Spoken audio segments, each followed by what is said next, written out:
कल मैंने आप लोगों को एक क्वेश्चन पूछा था regarding the export and import impact की फॉरेन एक्सचेंज के अप्रिसिएशन और डिप्रिसिएशन से एक्सपोर्ट इम्पोर्ट में क्या फ़र्क पड़ता है। तो मेरा क्वेश्चन था आप लोगों से कि अगर चाइना ने अपनी करेंसी को डिप्रिशिएट कर दिया, ठीक है, अगर चाइना ने अपनी करेंसी को डिप्रिशिएट कर दिया तो बेटा उससे क्या इम्पैक्ट पड़ेगा एक्सपोर्ट और इंपोर्ट पर। आई थिंक क्वेश्चन थोड़ा दूसरा था, मैं भूल गई हूँ, बट कोई बात नहीं, उस क्वेश्चन को होल्ड पे रखकर ये वाले क्वेश्चन को सॉल्व करते हैं। इस क्वेश्चन से वो क्वेश्चन आपका सॉल्व हो जाएगा। तो माय क्वेश्चन इज कि अगर चाइना अपनी करेंसी को डिप्रिशिएट करती है तो चाइना के एक्सपोर्ट और इंपोर्ट पर क्या फ़र्क पड़ेगा। तो बच्चा आपको सोचना कैसे है, ध्यान रखिएगा, आपको सोचना है अब चाइना की तरफ से, ठीक है। चाइना मान लीजिए एक मशीन लेकर बैठी है और इंटरनेशनल मार्केट के अंदर उसे बेचना है, मशीन को बेचना है। अब हुआ क्या, चाइना ने कहा कि मैं अपनी करेंसी को खुद डेप्रिशिएट, एक्चुअली यहाँ पर वो जो वर्ड आता है दैट इज डी वैल्यू और डेप्रिशिएट का मतलब एक है, बट उन दोनों के कॉजेज अलग हैं, तो वो हम बाद में डिस्कस करेंगे। तो चाइना अपनी करेंसी को डी वैल्यू करता है तो उसकी वजह से उसका एक्सपोर्ट इंपोर्ट में क्या फ़र्क पड़ेगा। तो देखिए हम समझ कर चलते हैं बेटा। मान लीजिए चाइना, एक मिनट होल्ड कीजिए बेटा, चाइना की करेंसी, मान लीजिए चाइना की जो करेंसी है उसका नाम है रेनमिनबी, ठीक है। तो हम उसका जो सिंबल है दिस इज द सिंबल। तो चाइनीज़ करेंसी पहले थी मान लीजिए 70 रुपये की, अब चाइनीज़ करेंसी सस्ती हो गई यानी डी वैल्यू हो गई, तो अब हो गया 65 रुपीज़ की, ठीक है। तो हम अभी रुपीज़ के हिसाब से देखते हैं, राइट। तो मान लीजिए ये इंडिया है और आप बेटा चाइना के अंदर रहते हैं, ठीक है। अब हुआ क्या, जो मशीन, मान लीजिए ये मशीन बेसिकली, अब क्या होगा, इंडिया वाले बंदे को इंटरनेशनल मार्केट में ये मशीन सस्ती मिलेगी। क्यों सस्ती मिलेगी बेटा, चाइना वाला इस मशीन के दाम रखेगा, ठीक है। कैसे रखेगा बेटा, अपनी करेंसी में इस मशीन के दाम रखेगा। तो मान लीजिए उसने रखा 500, ठीक है। अब हुआ क्या बेटा, अब इंडिया वाले को पहले जो मशीन कितने में पड़ती थी, 500 इंटू में 70 यानी 35,000 में, अब वही मशीन कितने में पड़ेगी बेटा, दैट वुड बी 2500, लेस कर दें इसको, दैट वुड बी 32,500। तो अब एक चीज़ देखिए बेटा, इंडिया वाले बंदे को चाइना का सामान क्या पड़ गया, सस्ता पड़ गया, क्योंकि चाइना की गवर्नमेंट ने अपनी करेंसी को डीवैल्यू कर दिया, ठीक है। डीवैल्यू करने के बाद क्या हुआ, जैसे ही चाइना ने अपनी करेंसी को डीवैल्यू करा, अब आप इसको थियोरेटिकली कैसे सोचेंगे, तो इंडिया की करेंसी क्या हो गई बेटा, स्ट्रांग हो गई। और जैसे ही आपका रुपया स्ट्रांग होता है बेटा, आप ज़्यादा चीज़ें खरीद सकते हैं, it means you will buy more of these machine, ठीक है। और जैसे ही मोर ऑफ दीज मशीन आप इसको खरीदेंगे तो बेटा ऑब्वियसली चाइना का जो एक्सपोर्ट है वो बढ़ जाएगा।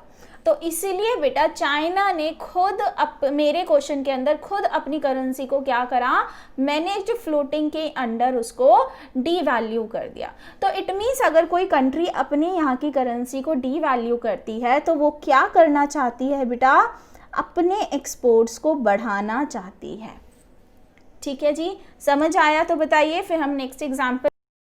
तो मेरे क्वेश्चन का जवाब दीजिए बेटा,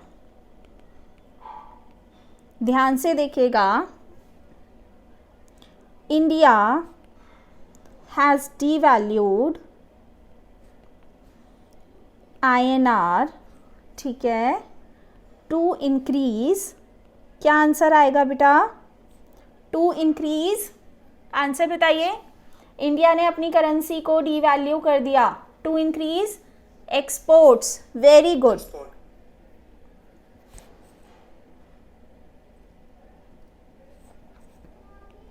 ठीक है जी, टू इंक्रीज एक्सपोर्ट्स। और टू डिक्रीज क्या आ जाएगा, टू डिक्रीज परफेक्ट इंपोर्ट्स। बेटा माइक ऑफ ही रखिए क्योंकि रिकॉर्डिंग चल रही है, तो फिर उसमें आपकी आवाज़ रिकॉर्ड हो जाएगी, ठीक है। और जिसको रिकॉर्ड करनी है वो बोल सकता है। चलिए, India has devalued INR to increase export और डिक्रीज इंपोर्ट, ठीक है बेटा। अब मेरा क्वेश्चन चेंज होगा, ध्यान रखिएगा। Due to depreciation in dollar, ठीक है, exports of India dash increase और decrease। आंसर इस पर चैट पर लिखिएगा। Due to depreciation in dollar export of India increase और decrease? Increase, increase, okay, decrease, decrease, yes decrease. ध्यान से देखिए कैसे, आंसर इज डिक्रीज। शेफाली सुनिए बेटा, ध्यान से देखिए बच्चा, मुझे एक्सपोर्ट्स किसके बताने हैं बेटा? इंडिया के, राइट? तो मुझे बताना है कि इंडिया का एक्सपोर्ट बढ़ेगा या घटेगा, ठीक है। अच्छा, डेप्रीशिएट क्या हुआ है बेटा? डॉलर। तो अगर डॉलर डेप्रीशिएट हुआ है तो इंडियन रुपी ऑब्वियसली क्या होगा? एप्रीशिएट। तो बेटा अगर मेरी करेंसी एप्रिशिएट हो रही है तो इसका मतलब है कि मेरा सामान इंटरनेशनल मार्केट में महंगा हो गया, ठीक है, क्योंकि मेरी करेंसी एप्रिशिएट हो रही है तो ऑब्वियसली डॉलर डेप्रिशिएट हो रहा है, और खरीदना तो लोगों ने बाहर वाले यूएस में ही है। तो अगर उनकी करेंसी डेप्रिशिएट हो रही है बेटा तो उनको मेरा सामान महंगा मिलेगा, और अगर मेरा सामान उनको महंगा मिलेगा तो बेटा वो कम खरीदेंगे, तो इंडिया के एक्सपोर्ट क्या हो जाएंगे? डिक्रीज हो जाएंगे। ओके बेटा। शेफाली बेटा माइक ऑफ रखिए please. Shefali is it okay? ठीक है जी। चलिए, मेरा third question is due to increase in price of dollar, imports of India increase और decrease। फिर मैं आपको बताऊंगी इसको लिखना कैसे अगर 3 नंबर का क्वेश्चन आ जाएगा तो।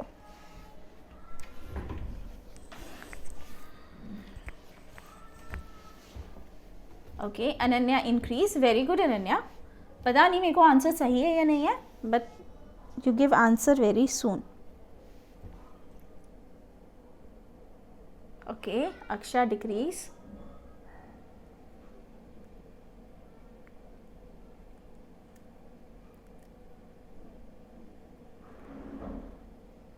बाकी बच्चे बताइए बेटा, आप लोगों को इनमें कंफ्यूजन होने वाली है, ध्यान रखिएगा। Kashish decrease, Isha decrease. Okay Shefali, what's your answer बेटा? चलिए, आंसर सोचना कैसे है बेटा? सबसे पहले आप देखेंगे कि हमें इंपोर्ट किसके बताने हैं। तो बेटा मुझे इंपोर्ट बताने हैं इंडिया के, यानी इंडिया को खरीदना है। तो इंडिया ज़्यादा खरीदेगा या कम खरीदेगा तो वो डिपेंड करेगा कि इंडिया की करेंसी अप्रिशिएट हुई है या डेप्रिशिएट। तो देखिए बेटा, अगर डॉलर के प्राइस इंक्रीज हुए हैं यानी डॉलर स्ट्रांग हो गया तो बेटा इंडिया की करेंसी क्या हो गई? वीक हो गई, यानी मेरा पैसा वीक हो गया, मेरा रुपया वीक हो गया। और बेटा अगर मेरा रुपया वीक हो गया तो मुझे जो सामान मिलेगा वो महंगा मिलेगा, ठीक है, मेरा सामान महंगा मिलेगा। तो ऑब्वियसली मैं इंडिया एज एन इंडियन मैं इंपोर्ट को डिक्रीज कर दूंगी। वेरी गुड बेटा, ठीक है अनन्या, आपने आंसर ठीक कर लिया।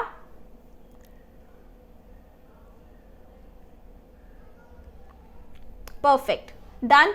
इसके अंदर किसी को डाउट है तो बताइए, अदरवाइज मैं नेक्स्ट कॉन्सेप्ट पर चल रही हूँ।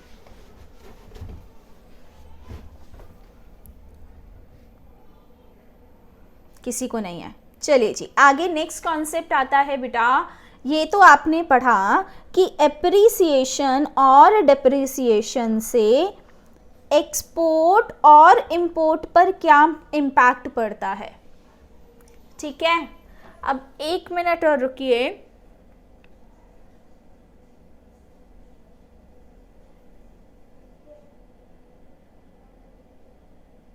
डन। अब मुझे जो करना है बेटा वो करना है कि एक्सपोर्ट और इंपोर्ट की वजह से हमारे रुपये पर या हमारी करेंसी पर क्या फ़र्क पड़ता है, ठीक है। यानी अगर एक्सपोर्ट बढ़ेगा या घटेगा या इंपोर्ट बढ़ेगा या घटेगा तो बेटा उससे मेरी यानी डोमेस्टिक करेंसी पर और फॉरेन करेंसी पर क्या इम्पैक्ट पड़ेगा, उन दोनों के फॉरेक्स पर क्या इम्पैक्ट पड़ेगा, ठीक है। Now this is my question, ठीक।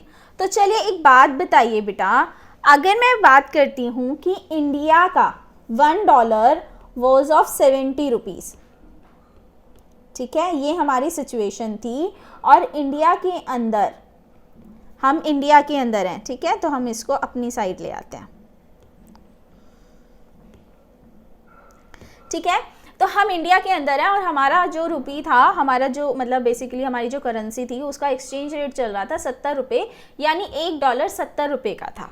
अब हुआ क्या बेटा, किसी भी रीज़न से, any reason other than the forex rate, किसी भी रीज़न से इंडिया का एक्सपोर्ट बढ़ गया, ठीक है, किसी भी रीज़न से इंडिया का एक्सपोर्ट बढ़ गया, तो बताइए बेटा फॉरेन एक्सचेंज रेट के अंदर क्या इम्पैक्ट आएगा। तो चलिए पहले मैं समझाती हूँ फिर आपको क्वेश्चन दूंगी। तो ध्यान से देखिए बेटा, इंडिया का एक्सपोर्ट बढ़ गया यानी इंडिया बाहर ज़्यादा सामान बेचने लग गया, ठीक है। अब होगा क्या बेटा, इंडिया अगर ज़्यादा सामान बाहर बेचेगा तो ऑब्वियसली जब उसके सामान की डिमांड ज़्यादा होगी तो इंडिया के भाव बढ़ जाएंगे।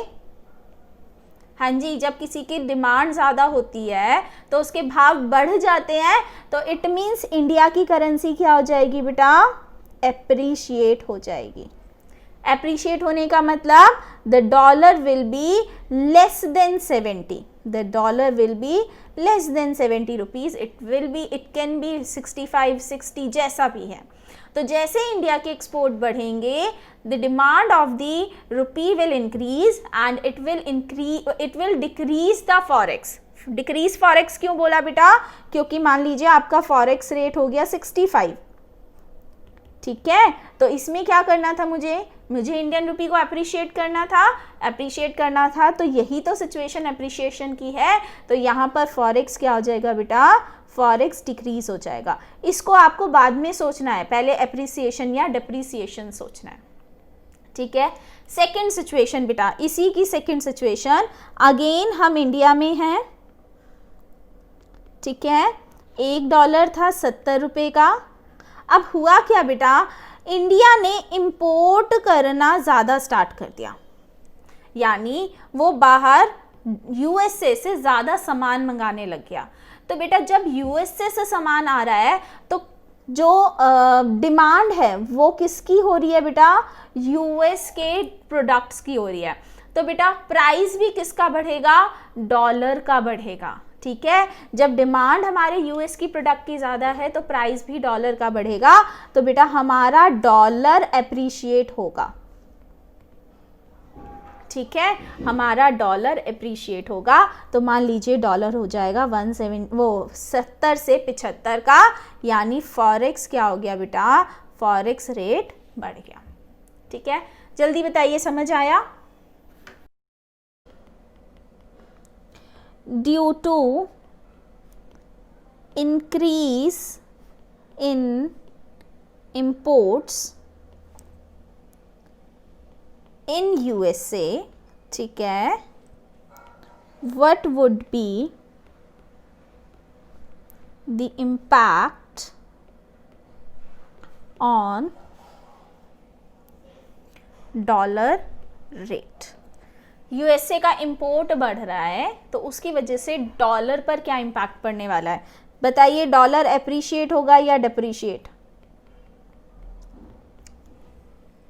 ओके।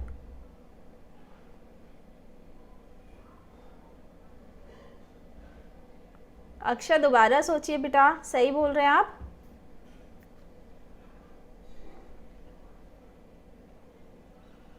कार्तिक दोबारा सोचो, सही बोल रहे हो।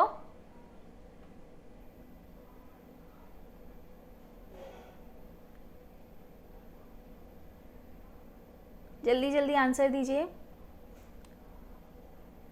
डिप्रिशिएट,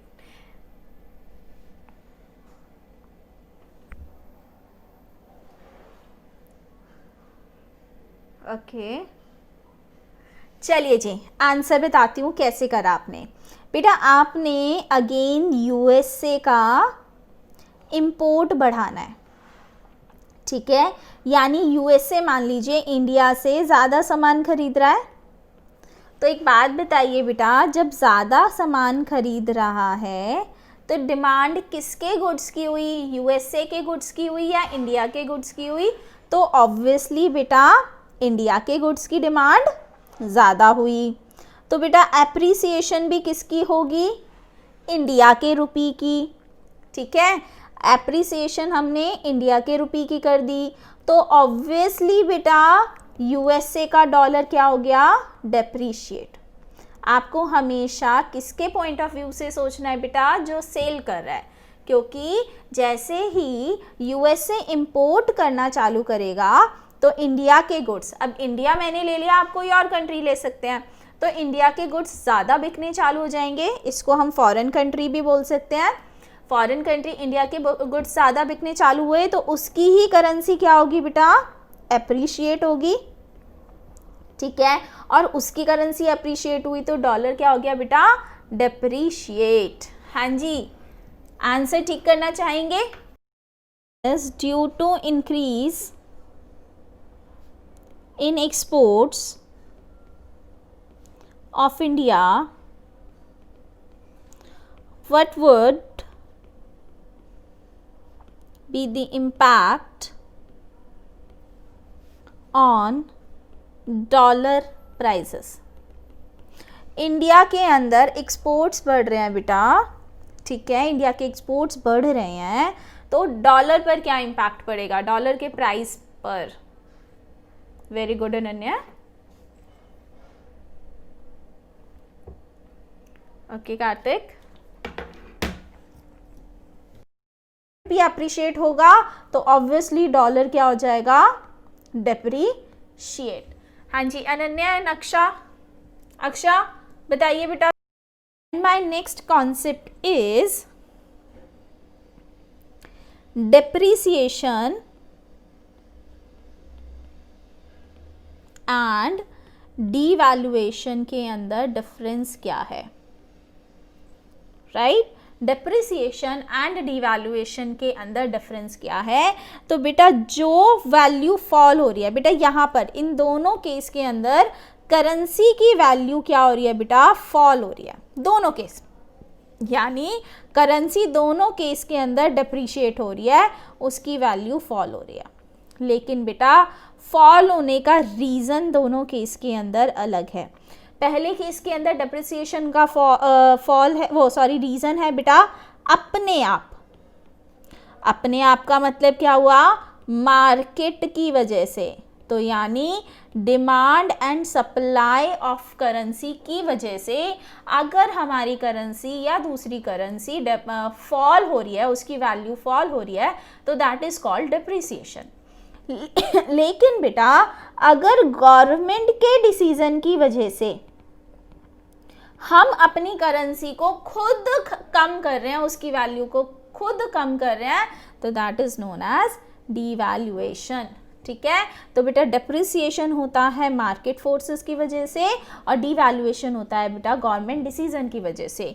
तो डेप्रिसिएशन कौन से मेथड के अंदर होगा बेटा? तो बच्चा डेप्रिसिएशन आपको पता है ना मेथड कौन सा लगता है बेटा, फ्लक्चुएटिंग, क्योंकि फ्लक्चुएशन के अंदर ही हमारा कौन से डिमांड और सप्लाई दोनों काम करते हैं, ठीक है। लेकिन डीवैल्यूएशन कौन से मेथड के अंदर होता है बेटा? डीवैल्यूएशन होता है मैनेज्ड फ्लोटिंग के अंदर, ठीक है जी।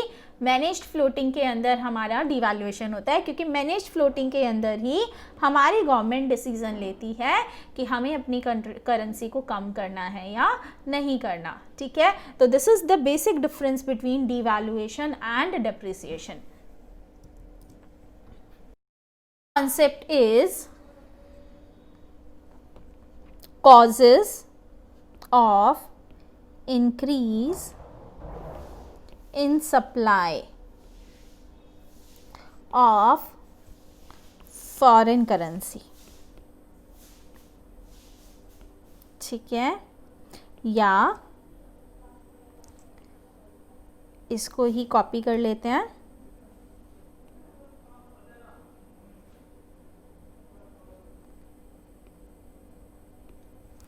या फिर causes of, next one is causes of increase in supply of domestic currency। ठीक है, तो बच्चा बताइए जल्दी जल्दी कि हमारे यहाँ पर मतलब हमारी इंटरनेशनल मार्केट में फॉरेन करेंसी की डिमांड कब बढ़ेगी। तो बेटा सीधे सिंपल सी बात समझिए कि अगर, अच्छा यहाँ सप्लाई है, चलिए पहले डिमांड की बात करेंगे फिर सप्लाई की बात करेंगे, ठीक है, नहीं तो आप लोग कंफ्यूज हो जाओगे।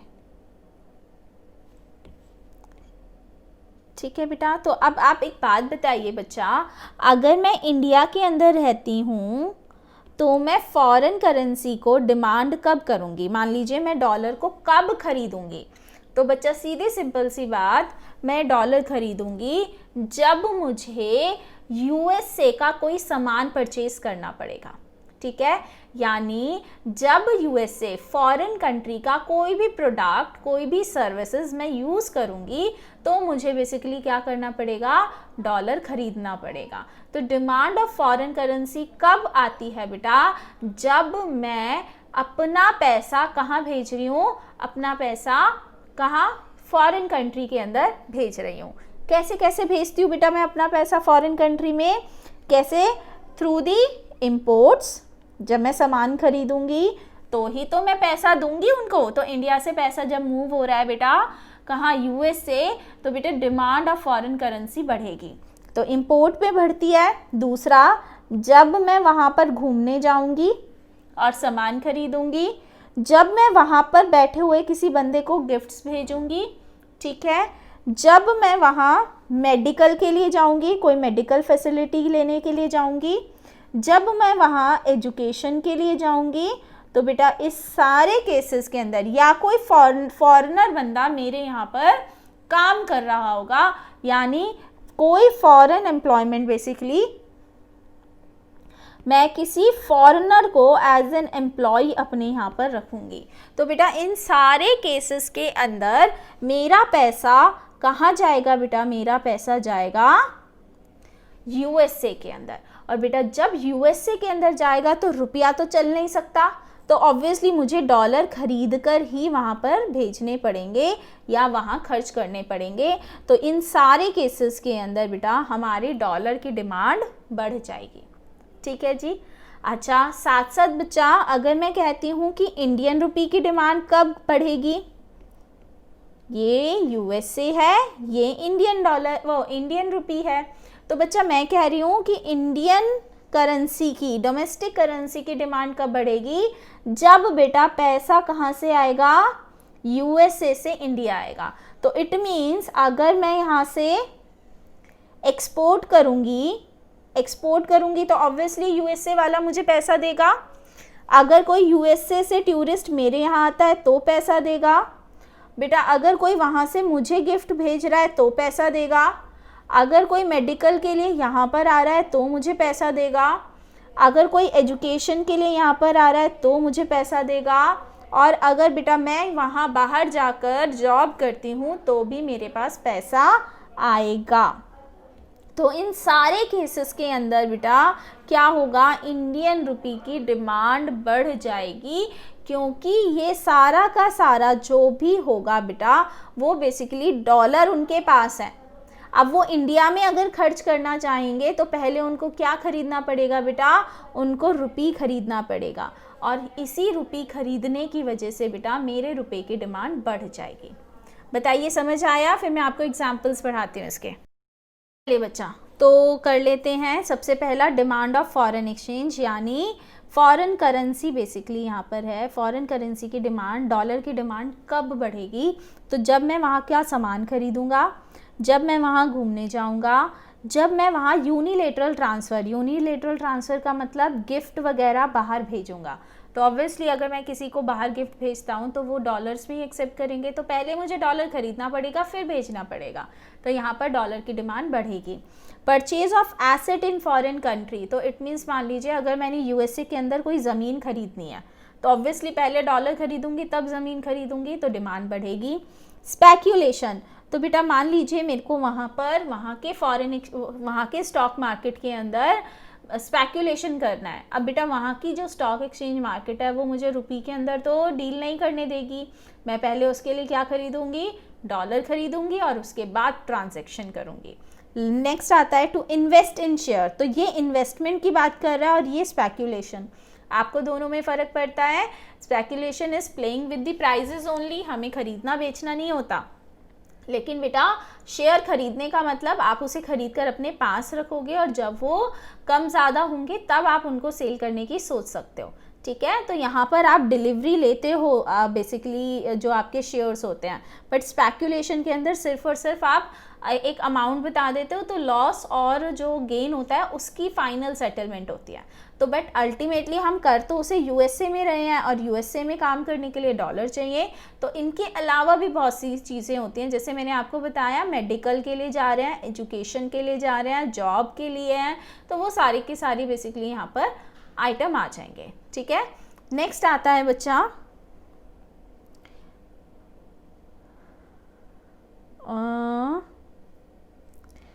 डिमांड वाला। इसमें एक फॉरेन करेंसी की डिमांड का तो लिख दिया है, डिमांड ऑफ डोमेस्टिक करेंसी नहीं लिखा क्योंकि आपको पता है वो वाइस वर्सा है, लेकिन इसके अंदर सप्लाई ऑफ फॉरेन करेंसी ज़रूर है, क्योंकि बेटा अगर डॉलर की सप्लाई होगी तो ऑब्वियसली रुपये की डिमांड है। क्यों? क्योंकि आप जब डॉलर बेचोगे तो तभी तो रुपये खरीदोगे ना। जब आपके पास मान लीजिए डॉलर है, आप डॉलर को एक्सचेंज करा के रुपये ले रहे हो, तो यानी आप डॉलर की सप्लाई बढ़ा रहे हो। तो ये सारे के सारे जो केसेस हैं बेटा वो डिमांड ऑफ फॉरेन एक्सचेंज में भी आ जाएंगे, sorry demand of domestic currency में भी आ जाएंगे, जो मैंने अभी आपको करवाया है, ठीक है। तो बेटा हमारा फॉरेन एक्सचेंज की सप्लाई कब होती है या डोमेस्टिक करेंसी की डिमांड कब होती है? तो बेटा जब बाहर वाला बंदा इंडिया के अंदर आता है, ठीक है। तो देखिए कब कब सिचुएशन होती है, एक्सपोर्ट्स ऑफ गुड्स, यानी बाहर वाला बंदा मेरे गुड्स खरीद रहा है तो मैं बेचूंगी, तो कौन सी करेंसी की डिमांड बढ़ेगी, मेरी करेंसी की डिमांड बढ़ेगी और फॉरेन करेंसी की डिमांड कम हो जाएगी, ठीक है, यानी उसकी सप्लाई बढ़ जाएगी। नेक्स्ट फॉरेनर्स इन्वेस्टमेंट इन होम करेंसी, यानी बाहर वाले लोग मेरे यहाँ पर इन्वेस्टमेंट कर रहे हैं। यूनिलेटरल ट्रांसफर्स फ्रॉम एब्रॉड, ठीक है, तो बाहर से गिफ्ट आ रहे हैं, बाहर से ग्रांट्स आ रही हैं, बाहर से कोई हेल्प आ रही है, तो वो सारा का सारा बेटा सप्लाई ऑफ फॉरेन एक्सचेंज है, क्योंकि वो लोग हमें पैसा किस में देंगे, डॉलर्स में, और फिर हम डॉलर को कन्वर्ट कराएंगे। स्पेक्यूलेशन एक्टिविटी इन इंडिया, ठीक है, तो ये सारे आपको 4 पॉइंट्स हैं। इसके अलावा आपका मेडिकल आ जाएगा, एजुकेशन आ जाएगा, ठीक। जल्दी से बताइए कितना समझ आया।